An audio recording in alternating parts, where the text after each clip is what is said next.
Salut les Lulus. Ça y est, il était temps que je la fasse. Nous sommes vendredi 21 juin et je vous présente les énergies pour la pleine lune en Capricorne que nous aurons cette nuit, donc le 22 juin à 3 heures du mat. Comment ça va? Comment ça a été ces énergies du mois de juin, fin mai, début du mois de juin? C'était pas un peu intense là, toutes ces énergies en gémeaux? Vous n'avez pas eu un peu le cerveau en ébullition, un peu au taquet sur tous les plans? Je sais pas vous, mais moi je suis comment dire, en décompression psychique forcée. Voilà, le mois de juin a été intense. N'hésitez pas à me dire dans vos commentaires si ça vous parle. Pour ma part, ça a été méga intense, sollicité. Toutes les cordes à mon arc ont été sollicitées. Du coup, elles étaient toutes tendues comme un string. Et du coup, là maintenant, l'accord est complètement faux. Donc voilà, il va falloir retendre la corde à sa juste mesure, son juste équilibre pour mieux cibler les choses. Bon, qu'est-ce que c'est que cette image encore? Bref, voilà, pour vous dire que peut-être que vous pouvez être fatigué psychiquement, mentalement, parce que le Gémeaux, c'est beaucoup le mental, les pensées, les idées. Et là, ça y est, depuis hier, on est rentré dans les énergies Cancer. Le Cancer, c'est un signe d'eau, un signe très émotionnel. Vous voyez, le ton de voix, ça fait bouh. C'est la douceur, c'est la sensibilité, c'est retour plutôt à un clan réduit. Si vous avez eu peut-être tendance ces derniers temps à avoir beaucoup de monde, à être sollicité, à voir des gens un peu, d'avoir cette toile, ce réseau très dispersé. Là, on restreint son réseau, on est plutôt avec sa famille, son clan, ses amis, son entourage proche, sa famille d'âme. Peut-être même plus, on peut être aussi même en repli tout seul, hein, pour remonter ses batteries. Bah oui, des fois en repli forcé parce que le corps il en peut plus. Voilà. D'ailleurs, si on fait la quintessence, si on ajoute tous les chiffres de cette date de pleine lune 22 juin 2024, on se retrouve avec le 9, l'arcane du tarot, qui est l'ermite. Alors, ça parle à qui, l'ermite? Peut-être au Capricorne. Bon, donc cette pleine lune en Capricorne, on est donc dans l'axe Cancer, Soleil en Cancer, Lune en Capricorne. Donc on est dans un face-à-face d'un monde tout en émotionnel et en sensibilité, voire de l'émotion à gogo, débordante, voire envahissante du Cancer, face au Capricorne qui est plutôt carré, plutôt rigide, et les émotions, lui, il les ravale plutôt que les exprimer. Voilà, plutôt dans le pragmatisme, dans l'organisationnel, la méthodologie, voilà. Je pense la discipline, la rigueur, voire la rigidité. Alors justement, ce n'est pas du tout péjoratif, je suis Capricorne, donc c'est juste pour vous brosser un petit peu le tableau de ces deux axes qui vont former avec cette pleine lune un carré avec Neptune. Neptune, la planète de l'inconscient, la planète de l'illusion, la planète des rêves, la planète du flou artistique, va être en carré, en T carré, c'est-à-dire double carré, entre le Soleil et la Lune. Donc, si vous avez le cerveau dans le flou, si c'est le grand brouillard, si vous êtes dans les doutes, si vous êtes dans les peurs, si vous êtes dans l'anxiété, si vous êtes dans la déprime, si vous êtes à côté de vos pompes, voire en perdition, voire vous sentir complètement mais qu'est-ce que je fous là sur Terre, sachez que c'est les énergies de cette pleine lune. Donc, quand on est là-haut et qu'on dit alors les ruminations, voire réactiver les addictions, voire qu'est-ce que c'est que ce lien, qu'est-ce que je dois faire, je ne sais plus quoi faire, voilà. Alors surtout, on prend pas de décision, hein, on se recentre et puis on va aller chercher le côté Capricorne. Le Capricorne, voilà, le tangible, le concret, d'aller faire du potager, d'aller retourner la terre, d'aller marcher, de faire de la danse, de faire de la sophro. Si vous avez besoin, vous avez mon mail en barre d'infos. Si vous voulez une guidance privée aussi, mon mail en barre d'infos. Si ça vous plaît, vous pouvez liker, vous pouvez laisser un petit commentaire de voir comment vous allez, vous. Hein? Comment ça va pour vous, quoi? Dans toutes ces énergies chaotiques. Donc justement, dans ces énergies chaotiques, on fait quoi? On active le 4. Alors avant de faire cette vidéo, j'avais le 4, le 4, le 4. Ça fait 3 jours que j'ai du 4 dans la tête. Le 4, c'est le socle. C'est la base. C'est la structure. C'est la stabilité. C'est retrouver de la stabilité corporelle. L'équilibre. Voyez, pour tenir un peu tout cet émotionnel qui pourrait nous envahir. Toute cette nébulosité qui pourrait nous traverser, toutes ces émotions qui pourraient vraiment dégouliner par tous vos pores. Retrouver, alors téléphoner à des copains Capricorne, je ne sais pas, mais voilà. Hein, on reprend le 4 aussi, c'est la carte de l'empereur. Alors il y a un côté un peu...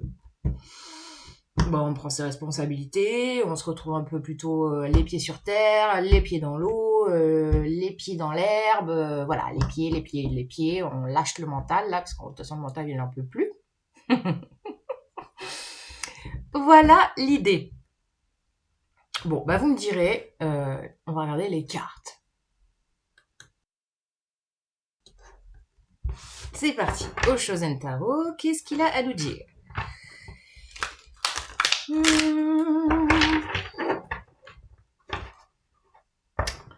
Ouais, il pourrait y avoir vraiment des remontées d'inconscient, de la nostalgie. Le cancer, c'est le passé. Le capricorne aussi, il aime bien retourner la tête vers le passé. Donc voilà. L'idée, c'est, qu'est-ce qu'on fait de toutes ces remontées? On se laisse traverser, on pose des limites. Il pourrait aussi y avoir une envie de tout envoyer bouler. Même les gens, il pourrait y avoir un côté un peu direct avec le Capricorne, un petit peu radical, donc un côté je mets pas d'émotionnel et bim bam boum. Bon, alors faites quand même gaffe quoi, de pas blesser les autres et d'être dans ce côté je respire. Respirez les gens, respirez les lulus. Respirez les lulus.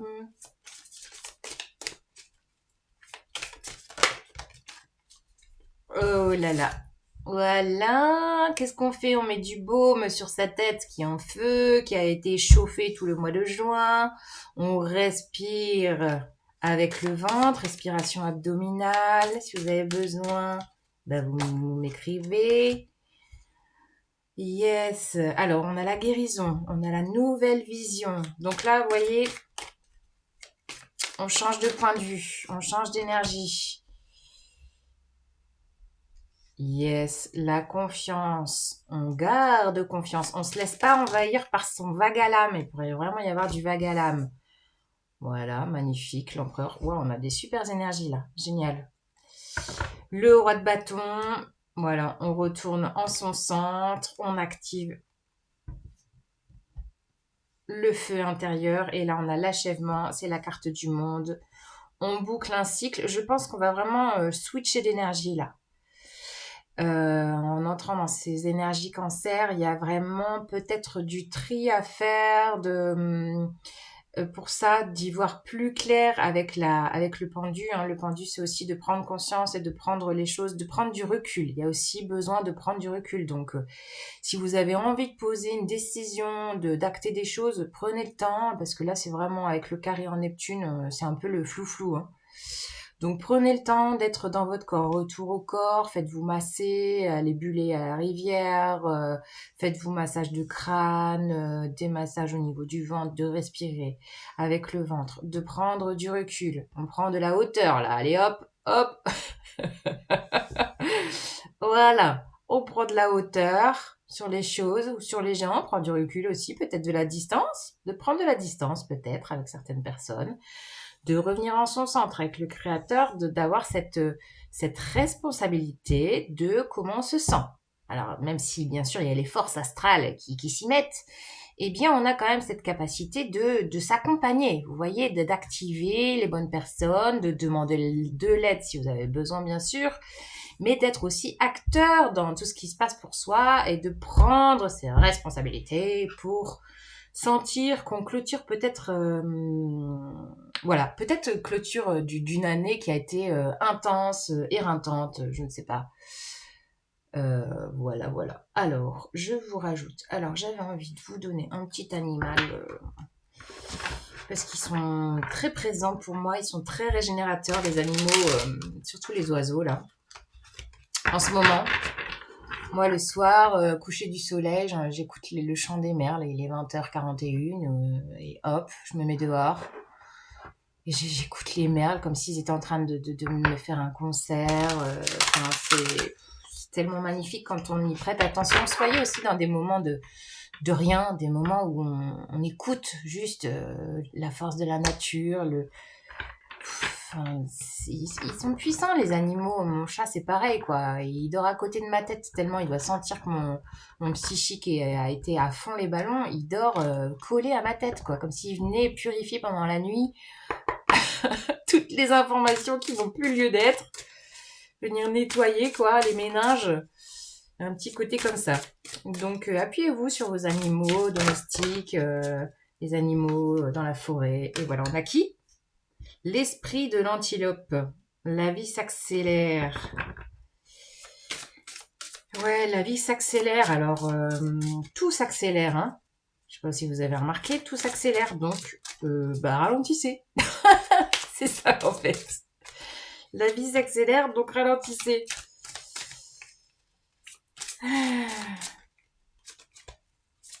Alors, un autre animal ou pas? Ou pas, hein? Ou pas. Non, bon, ok. On a quoi de jeu? Sentez-vous à l'aise. Ouais, mettez-vous à l'aise. L'esprit du wombat. Ok, alors, une autre carte. Je voulais vous proposer la féminitude.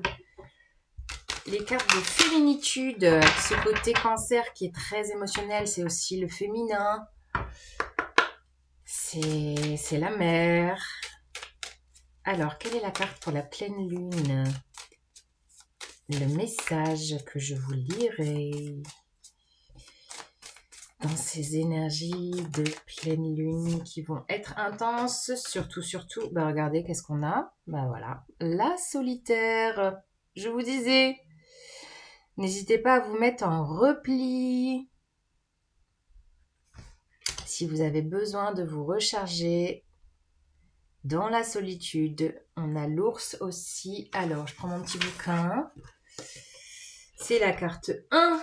On retrouve... Ah c'est la première de ce jeu. Incroyable.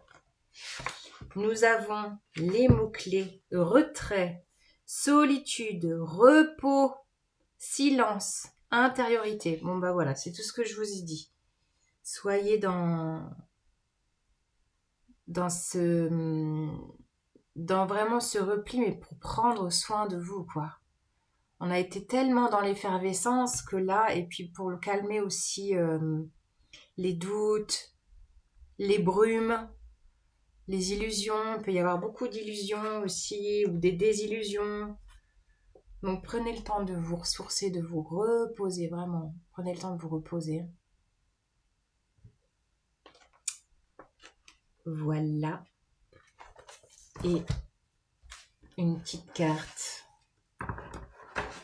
de la lunologie pour terminer ce message.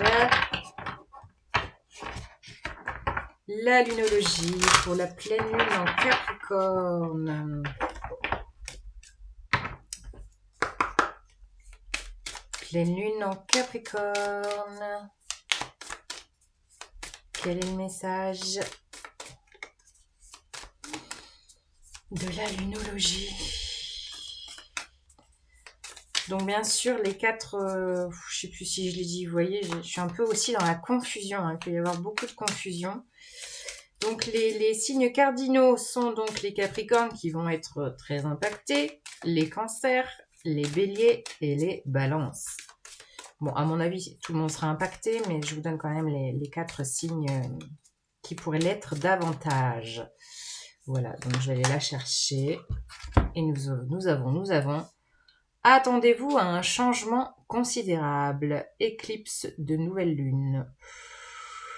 Bon, alors moi là j'ai le message que ben voilà, au niveau sociétal ça va encore secouer fort, que ça va être encore un joyeux bordel. Donc et je pense que tout le monde le sent et le pressent. Donc voilà, hein. Recentrez-vous dans l'essentiel, votre corps, dans des choses complètement factuelles, d'avoir le plaisir de faire à la cuisine pour ceux qui aiment bien, d'être dans plutôt de la créativité à la maison, peut-être, je sais pas, moi, de danser, de peindre, de dessiner, même si vous savez pas faire, c'est juste au moins de lâcher un peu le mental et toutes ces effusions de confusion qui pourraient être là pour cette pleine lune. Voilà, ces énergies, bien sûr, sont là pour 15 jours. Après, elles sont très intenses autour de ce 22 juin et elles vont se dissiper pour la nouvelle lune en cancer qui aura lieu, je ne sais plus quand, je crois que c'est le 6. Enfin voilou, allez les lulus, prenez soin de vous, hein. Ciao ciao.